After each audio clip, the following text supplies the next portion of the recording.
नमस्कार। घर का चूल्हा एक इम्पॉर्टेंट चीज़, सबसे ज़्यादा इम्पॉर्टेंट चीज़। घर के मंदिर के बाद अगर कोई बात आती है तो आपके चूल्हे और चौके की आती है, जहाँ बस सफाई रहना उतना ही ज़रूरी है जितना कि आपके घर के मंदिर में सफाई का रहना ज़रूरी है।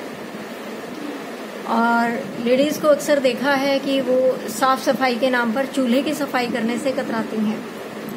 माँ अन्नपूर्णा का वास होता है, जहाँ पर भी किचन में गैस का चूल्हा गंदा रहता है तो गंदगी में माँ कैसे निवास कर सकती है।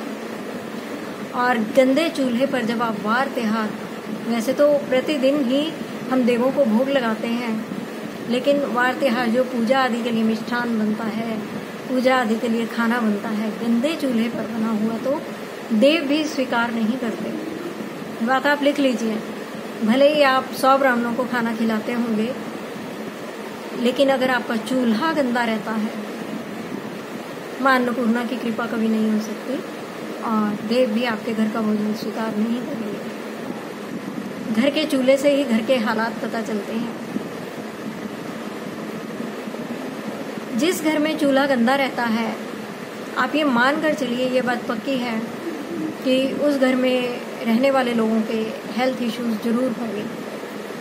खास करके जो घर का मालिक है उनको हेल्थ इश्यूज होंगे। डेफिनेटली आप समझ सकते हैं कि वे कर्ज से भी ग्रसित रहते होंगे।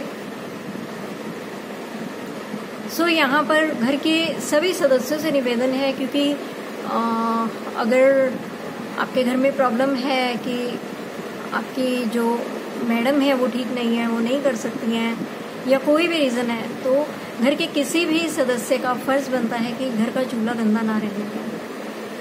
और मैंने ऐसा देखा है कि कुछ महिलाएं, अगर उनको ये बात नोट कराई जाए कि आपका चूल्हा बड़ा गंदा रहता है, तो वो बड़ी लापरवाही से बोल देती हैं कि हम तो ऐसे ही रहते हैं, जिसने आना है हमारे घर आए और नहीं आना तो ना आए। तो ये वो बात हो जाती है कि एक तो करेला ऊपर से नीम चढ़ा, अतिथि देवो भव, इस बात को तो उन्होंने कैंसिल कर दिया। तो चूल्हा गंदा, ऊपर से सोच भी गंदी। तो ऐसे घर में आप सोचिए कि कहाँ देवी देवताओं को भोजन स्वीकार होगा। सो अपनी इस भूल को सुधारिए। जब आप कर्ज में होते हैं, जब आप तकलीफ में होते हैं, जब आप बीमारियों में होते हैं और आप तरह तरह के पाठ अनुष्ठान करते हैं और आपको जब उसका फल अल्प मिलता है अपने किए गए प्रयासों का, तो आप लोग कोसते हैं ये चीज़ ऐसे है ही नहीं, इनमें कुछ पड़ा ही नहीं। लेकिन बहुत जगह तो भूलें आपकी और हमारी भी होती हैं। सो अपनी इस भूल को सुधारिए और ये शब्द कहना भी बंद कीजिए कि हम लोग तो ऐसे ही रहेंगे या हम तो ऐसे ही हैं। जिसे अच्छा लगता है हमारे घर आए और जिसे नहीं लगता वो ना आए।